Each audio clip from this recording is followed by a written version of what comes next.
ரூ. 350 மதிப்புள்ள இந்த முருகர் உங்க இல்லத்துக்கு வரணும் அப்படின்னு நினைக்கிறீங்களா? குழந்தை பாக்கியம் இல்லாத யாராக இருந்தாலும் குழந்தை நிச்சயமாக தரக்கூடிய கடவுள் யார் அப்படின்னா அது முருகப்பெருமான் தாங்க. அதுல எந்த விதமான சந்தேகமும் இல்லை. சஷ்டியில விரதம் இருந்தா அகப்பையில குழந்தை வரும் அப்படின்னு சொல்லுவாங்க. அந்த சஷ்டி திருவிழா தான் இப்ப வரப்போகுது, கந்த சஷ்டி.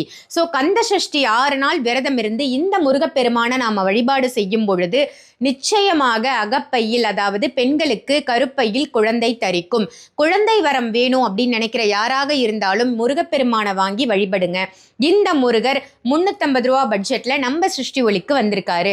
இந்த முருகர் உங்களுக்கு வேணும்னா உடனே வீடியோல தெரியிற நம்பருக்கு கால் பண்ணி புக் பண்ணிக்கோங்க. அதே மாதிரி வேல் நிறைய வந்திருக்கு, வேல் வழிபாடும் செய்யுங்க.